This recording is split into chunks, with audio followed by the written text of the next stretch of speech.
Angels speak to everybody through feelings. People have these feelings they should do this or they shouldn't do that, or they hear certain things, and a lot of people put it aside and they go, oh, that's nothing, I will get round to it. But I always encourage people to listen to that body, because your body is a psychic vehicle, and through gut feelings and knowingness, your angels are trying to communicate with you.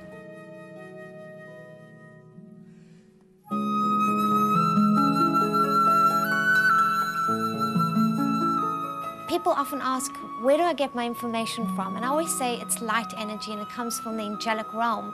That's why I call it an angel reading, for I just see myself as a kind of a vehicle for the angels to be able to get the messages through. My mom noticed when I was about 4 that she would think thoughts, and I would carry on conversations from what she was thinking, and she started to realize that I was telepathic, and I would start to tell her that people had different colors around them and start to say things that made her realize that something was different. And instead of taking me to a psychologist or thinking that there's something wrong with me, she decided to rather help me and train the ability.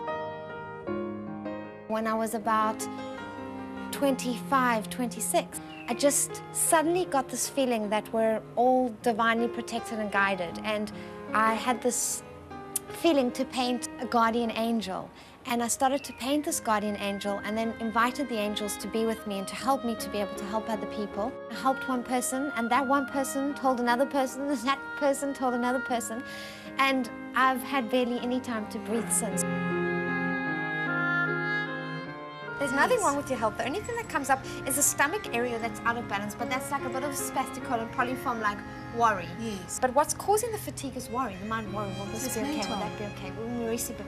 I worry about everything. Everything. And a person will arrive, and before they arrive, I usually know who's coming, so I kind of put the intention out during my meditation before the person arrives.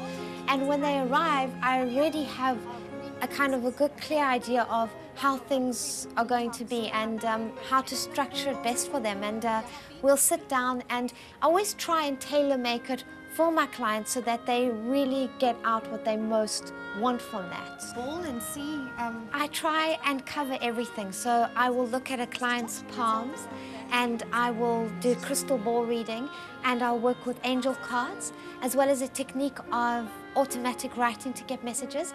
And the reasons why I do all these different techniques is to, each technique provides a section that the other section might not, so that I get a complete overview and can truly feel like I've helped that person, and that I can sleep at night knowing that I've done my best to be able to cover all angles. The gift of Naomi is not only that she's so highly clairvoyant, but she has such a beautiful energy field, and she's always looking for what's so positive in things, that when you're finished with her, you always feel uplifted, and whatever problem there is, you always feel you can tackle it, and she's always got a solution to give you. So you're never left there with a dark feeling of this is bad or this is, you know, and she just makes you feel very positive and uplifted, no matter what she's saying. So I think that there's a healing that's happening on many levels. That's what I meant. It's not just a reading. It's actually a healing reading. You've got to start like 2.5.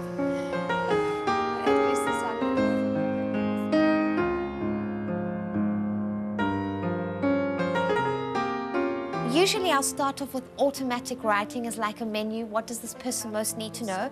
And it's an amazing ability. I've also channeled my clairvoyancy through my hands. So you write the answer, and it's not what you think, like this person needs to know, but it's almost like you hear it and you write it through. So I just did quickly your soul purpose, financial career, and challenge card. And how I do this is I hold your hand and I use the energy that's coming through you. You know, it comes through from many different lifetimes. If I'm in these clothes, if I go to a different room and I change my clothes, I'm still the same person. And that's the same with previous incarnations, is that you just keep changing your body, but your soul you take with you all the time.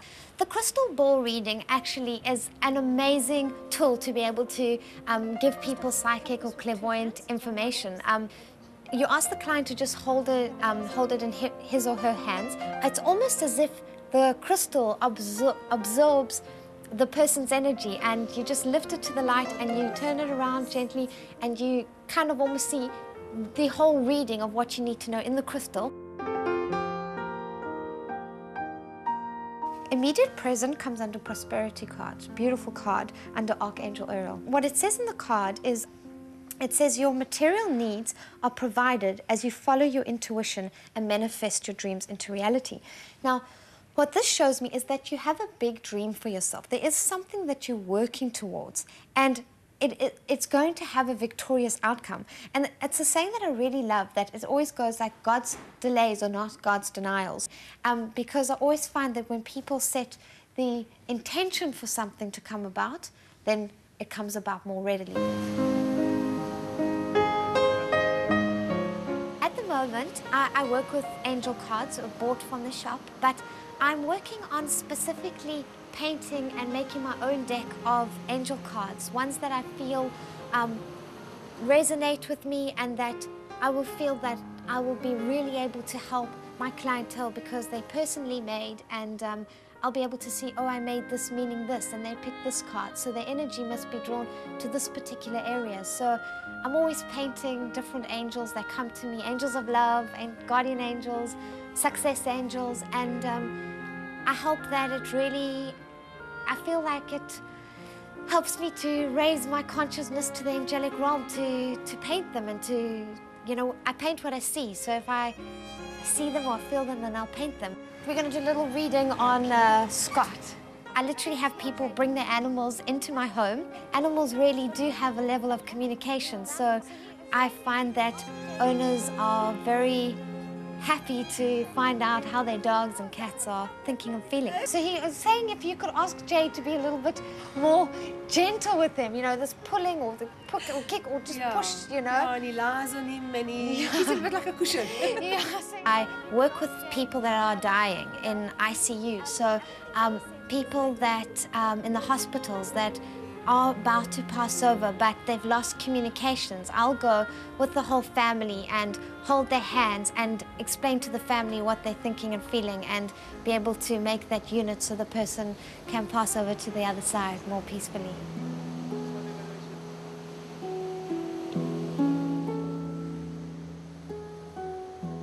I feel that some people either love it or they don't, so I try to keep the controversy out of it, you know, so I try not to put it in people's faces, and I trust and have faith that the people that need help and want to find me, they do.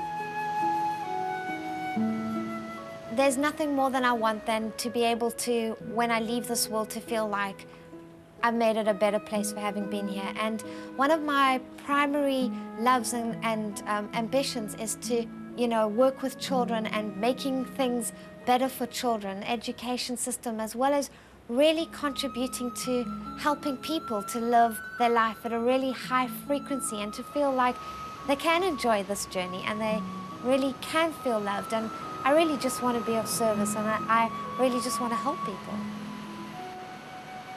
From next week, Naomi Solomons will host the Angelic Link.